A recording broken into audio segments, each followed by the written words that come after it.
Sekelompok perampok ini dengan sengaja melepas topeng wajah mereka di depan para sandera, karena setiap sandera menggunakan penutup mata merah yang diikatkan di matanya. Mereka tidak dapat melihat apapun.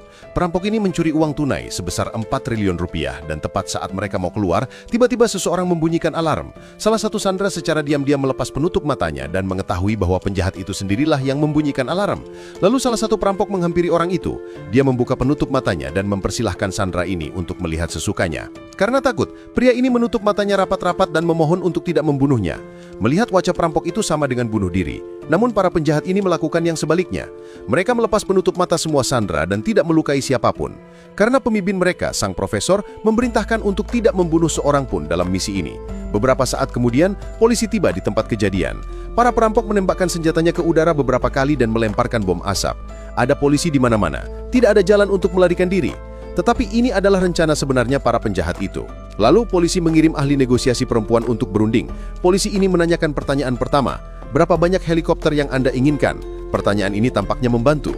Tetapi sebenarnya itu jebakan untuk mengetahui jumlah penjahatnya. Karena hanya 4 orang yang dapat duduk di dalam helikopter. Sang profesor itu menjawab, kalau satu saja sudah cukup. Mendengar hal itu, sang komandan terkejut. Artinya, jumlah penjahatnya hanya 4 atau kurang. Komandan menganggap kalau kasus ini mudah ditangani. Namun negosiator ini curiga. Dia berpikir kalau ini bisa jadi jebakan. Dia protes tetapi komandan tetap memberi perintah. Sebuah pasukan khusus diperintahkan bergerak ke gerbang utama. Mereka memasukkan kamera ke dalam melalui sebuah lubang kecil. Semua orang tercengang melihat apa yang mereka lihat. Setidaknya ada 30 orang berdiri menghadap pintu gerbang lengkap dengan senjata. Sang komandan mulai berpikir keras. Lalu salah seorang prajurit memberikan informasi baru. Para perampok telah mengupload sebuah video di internet. Setelah melihat video itu, kebenaran mulai terungkap.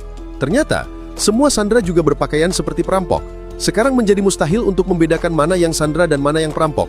Sebenarnya, yang menjadi sasaran para penjahat itu bukanlah uang 4 triliun yang mereka jarah. Rencana mereka sebenarnya adalah sesuatu yang lain, yaitu untuk menguasai tempat percetakan uang kertas pemerintah. Dengan begitu, mereka bisa mencetak uang baru sebanyak 4 triliun yang bukan milik siapapun dan tidak bisa dilacak, sehingga dengan mudah mereka bisa menghilang.